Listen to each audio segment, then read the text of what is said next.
Whew, there's a lot of stuff going on in that one. Let's talk about it. So we're in the key of A, the funky blues here, A7. And remember what I said about melodic minor scales. Playing them up a fifth is a really cool idea. So I kind of go there right at the get-go here. Fresh out of the gate, I'm playing some melodic minor ideas off of the fifth degree of A. So I'm thinking E melodic minor here. The scale would look like this.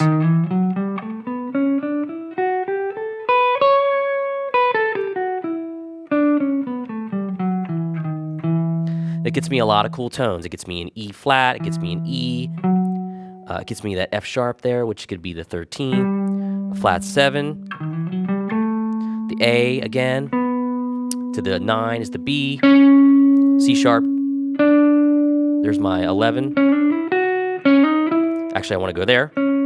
Got ahead of myself. There's our E flat to E, F sharp again, G.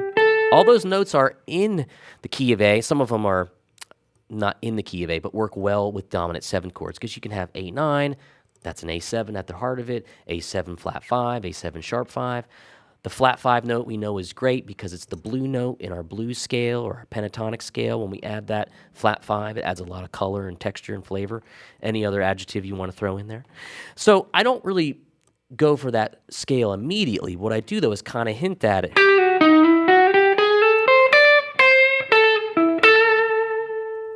So I take it here and I play the G to the F sharp. And that little motion right there, G, F sharp, E flat, E, gives me some of that outside flavor right out of the gate.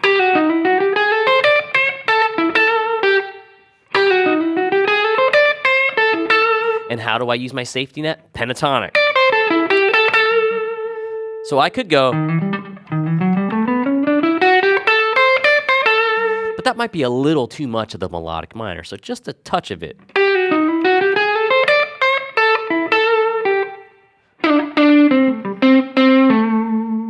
Now I'm right back in pentatonic.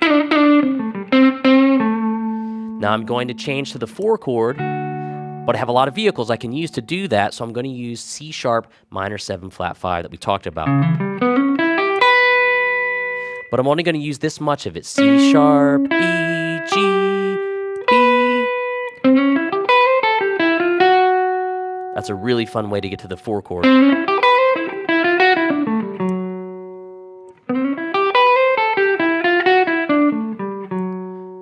So what I'm doing is I'm going into that 4 chord, coming from the A7, using the C sharp minor 7 flat 5 arpeggio, starting on C sharp. Then I use a half step up. And then through that move, I'm thinking D7 arpeggio, what we learned early on. So I go back to the blues.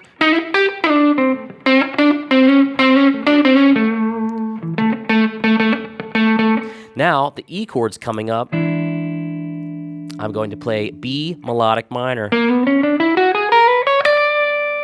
But what I'm going to do is only take part of it, just like we did in the beginning of the solo.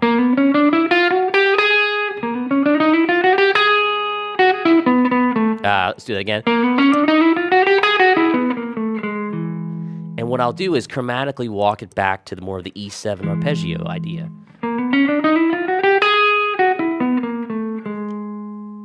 So my melodic minor sound would be here. But I'm only taking a piece of it, that much, and then walking chromatically up to that major third of the E, which is a G sharp, and playing that arpeggio. Remember, we learned those way back when. Then when it goes to the 4 chord, any kind of blues idea will work out of there.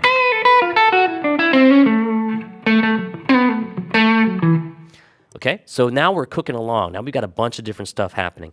I'm not going to embellish too much on that 1 chord because I'm just kind of, I just kind of go.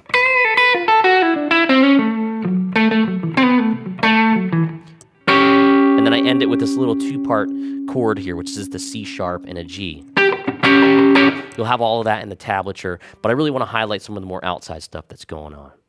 Now, on the second part of the solo, I approach it in a similar way that I did in the first. I really want to highlight that C sharp minor 7 flat 5 arpeggio again, and I'm going to use this fingering. So I'm going to start from the C sharp, then go to E, G, and B. That was the lick I played. Until I learned how to play the minor 7 flat 5 arpeggio off of the third, I would have never played an idea like that. I would have just kind of stuck to, which is certainly fine, any kind of pentatonic idea. But if I wanted some kind of interesting jazzy idea, I can now use that arpeggio as a vehicle.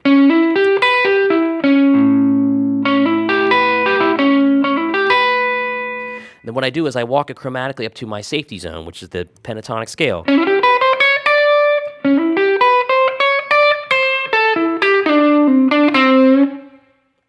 Then I come down on it on a different beat.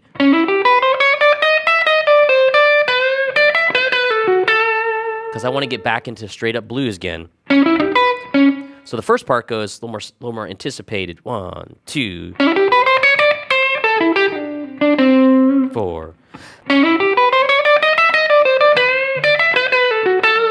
The second time I play right on the downbeat.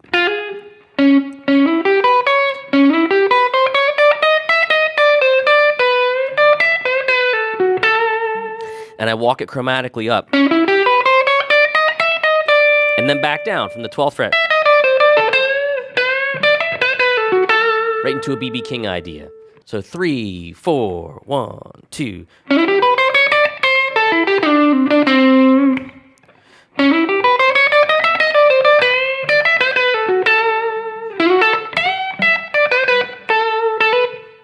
Back to pentatonic. So all that stuff, notice how I'm not choosing to do any outside stuff there. I want to create a theme.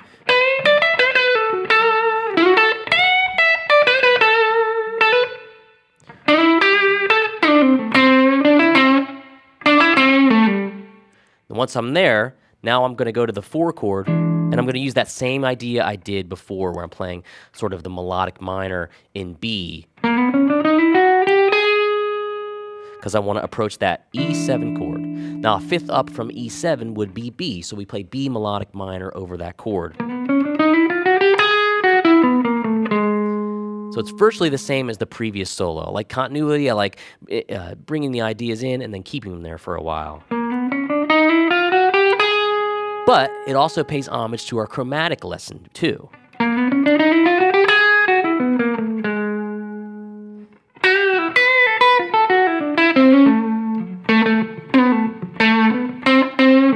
So then anything like that over the 1 chord will be great. You could play any type of pentatonic idea you want. So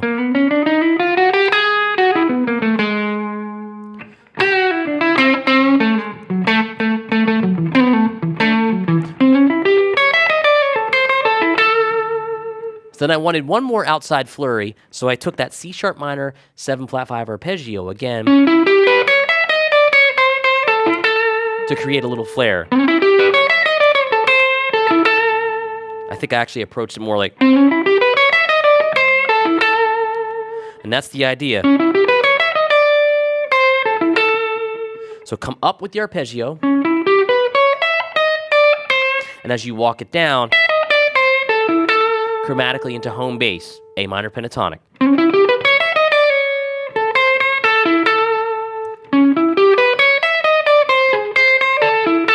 One more time without that wrong note.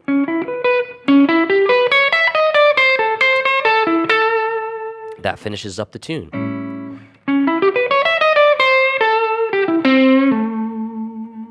So a whole smorgasbord of fun things to play. Minor 7 flat 5 arpeggios. Dominant 7, of course, is in there a little bit. And melodic minor, for sure. And we're really kind of picking and choosing the spots. We don't want to do the whole solo with these interesting tones because it's just going to take the listener kind of in a weird place. We want to keep them centered as much as possible. So you give a little flurry, come back to home base. Anything like that. Lots of fun stuff. And it's got loads of chromaticism in there, stuff that's a real head turner.